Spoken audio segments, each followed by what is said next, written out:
Vamos a ir a otras definiciones importantes, como por ejemplo, que son los datos, que dicen que es el nuevo oro, ¿verdad? En el siglo XXI. A principios del siglo XXI hay dos cosas que dicen de la estadística y los datos, que no se habían dicho previamente. Es que los datos es el nuevo oro y que la estadística, el que vaya a trabajar en estadística, es el trabajo más sexy que va a existir en el siglo XXI. Así que si alguno de ustedes quiere ser sexy, manténgase en este curso. Y pueden decir. Así que datos es información dispuesta de manera adecuada para su tratamiento por una computadora. Y si se recuerdan en transformando datos en información, los datos pueden venir de muchas maneras, pero en estadística, en biología, en bioestadística, casi siempre tenemos una matriz, que es esas columnas y esas filas. Cada fila es la observación, el individuo. ¿Y qué observamos de ese individuo? Entonces están las filas. Las columnas. Cada de una de esas columnas es la observación de cada individuo. Bases de datos. Muchas veces trabajamos con una sola matriz, pero hay instituciones que se vuelven complejas y necesitan desarrollar lo que se conoce como bases de datos. Las bases de datos, para crearlas, tienen unas teorías aparte, que no vamos a estar entrando. Pero en síntesis, una base de datos es una colección de tablas y cada tabla es una matriz de información. Lo único que en la base de datos, cada uno de estos recuadros pertenece a una matriz de información, pero siempre los datos van a estar enlazados por alguna de las variables. Por lo generalmente es el ID. El ID es el identificador de esa observación. Y en el caso de la salud pública, de la epidemiología, ese ID, esa observación es de las poblaciones humanas, de los seres humanos. Así que uno puede ser una tabla de geografía, otra puede ser una tabla de consumo, factores de riesgo, y lo atamos en una estructura de bases de datos que se puede llamar, se conocía por muchos años base de datos relacionadas, pero han evolucionado a diversas bases de datos. Hoy en día también conocemos lo que son los datos no estructurados, que es un tipo de datos que el ser humano está inherentemente, genéticamente adaptado a interpretar, que es imágenes, sonido, tacto, ¿verdad? Los sentidos provienen de datos no estructurados. Y el ser humano es muy bueno interpretando esos datos. De hecho, no necesitamos computadoras para usarlo, pero no somos eficientes entendiendo bases o información estructurada. Por lo tanto, la computadora es una herramienta esencial para nosotros poder trabajar esos datos estructurados.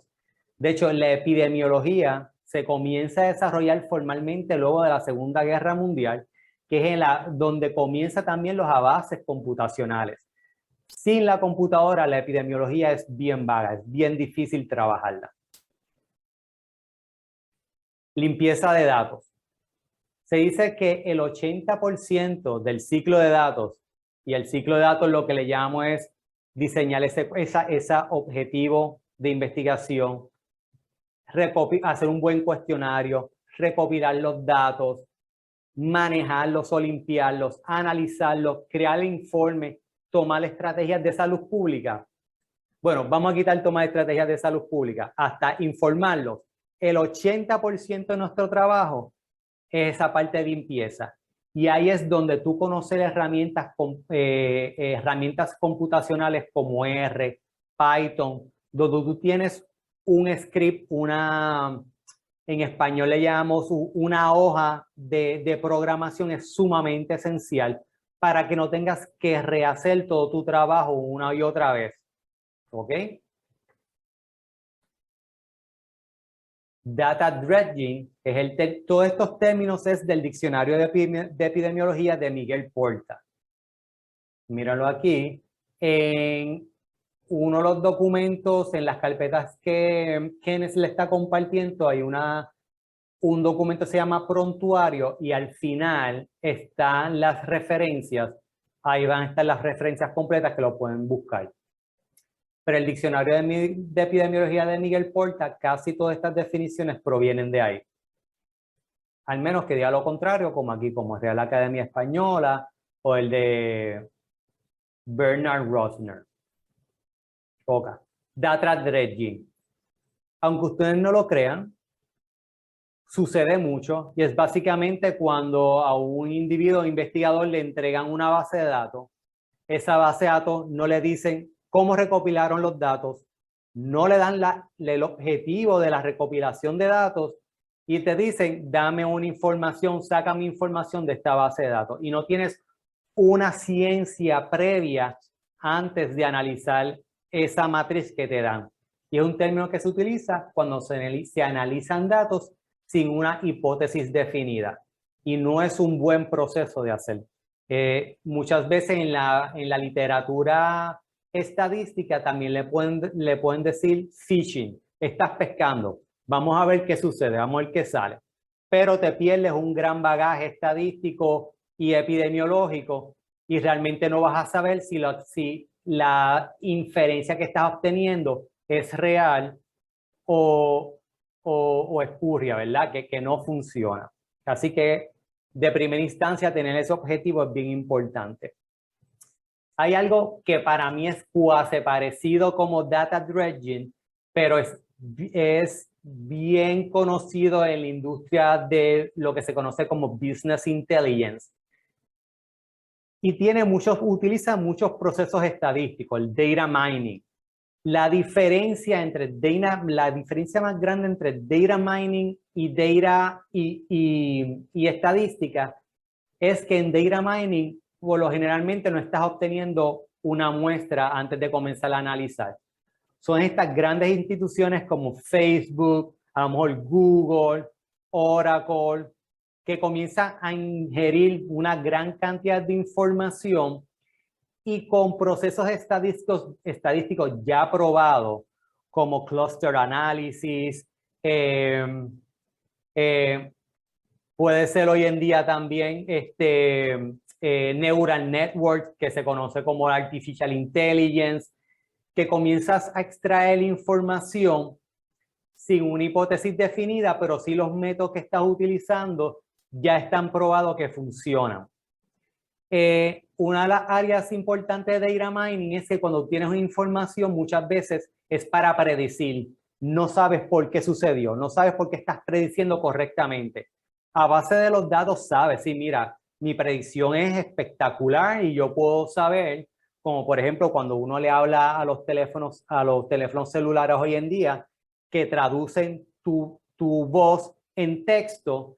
Eso es un proceso de Artificial Intelligence Data Mining, ¿verdad? Muchas veces es un área gris y es para que tú lo utilizas, pero no saben realmente cómo funciona, pero sí saben que está prediciendo bien. Y esa es la gran diferencia entre Data Mining, Artificial Intelligence y estadística. Muchas veces en estadística tú necesitas hacer inferencias porque necesitas saber cuáles son los factores de riesgo que están provocando que una enfermedad está ocurriendo en las poblaciones. En Transformando Data e Información, yo cuento una historia donde, no sé si está bien específico, pero la puedo traer a recalcar. Es la parte que yo digo, los Dumb and Dumber Analysis, ¿verdad? Me llaman a una reunión para presentarme unos modelos que habían hecho para predecir mortalidad en Puerto Rico por varias enfermedades. Y la persona que está presentando los modelos presenta, mi R cuadrada es de 98, consistentemente es 98, vamos a poder predecir todas las enfermedades. Y yo les digo, ok, pero ¿Cómo tú validaste ese 98, ¿verdad? ¿Qué procesos tú hiciste para validar ese modelo de regresión? Me hizo, no hice más nada, sencillamente pues yo puse la fórmula y introducía las variables y aumentaba el valor. Y realmente sabemos cuando trabajamos con modelos de regresión, machine learning, que tú necesitas dos tipos de base de datos que se van a derivar de los mismos datos. Es los datos de entrenamiento y los datos de prueba. Los datos de entrenamiento, siempre que tú le entres una variable nueva, ese R cuadrado va a aumentar, porque lo que estás haciendo es prediciendo sobre esos datos particulares. Y lo que estás creando es un concepto que se llama sobredispersión, sobreajuste. Y el sobreajuste básicamente lo que te estás diciendo es que estás siguiendo los errores de esas predicciones. Así que lo que estabas viendo solamente podía predecir a esos datos, pero si traíamos datos nuevos, nunca iba a poder predecir correctamente porque estaba sobreajustando a unos datos particulares, que es básicamente lo que Oscar está diciendo. Lo otro importante en salud, que lo mencioné, Artificial Intelligence, que realmente es un concepto que se está utilizando para unos modelos estadísticos que se llaman Neural Networks, cadenas de neuronas. Y si ven el libro de Bernard Rosner, el último capítulo es de Neural Networks, o sea, los Neural Networks están desde los 1950. Lo que sucede es que ahora existen una gran cantidad de datos y poder computacional para poderlos utilizar. Y son buenos porque en el mundo, en el mundo real, las relaciones no son lineales, ¿verdad? No necesariamente porque tú aumentes en el eje de X, que lo vamos a ver ahorita, un valor, en el eje Y va a aumentar el otro. Puede ser una curva o cualquier forma. Y la inteligencia artificial es buena para modelar esas no linearidad, pero nos deja a oscura en por qué ocurre esas relaciones. Y nuevamente, en epidemiología, en salud, necesitamos muchas veces entender por qué ocurren esas relaciones, porque queremos entonces generar intervenciones de salud pública para que la población se comporte de una manera adecuada y podamos reducir la epidemia que estemos trabajando o la enfermedad que estemos trabajando. Como ven aquí, en Data Mining, el proceso de recopilación de datos no es aleatorio, que es un requisito importante para una investigación. Entonces, ¿qué sucede? En epidemiología, en bioestadística, necesitamos un marco teórico, científico, conceptual para recopilar datos. Así que no podemos hablar de epidemiología estadística en la salud si no hablamos de la epidemiología.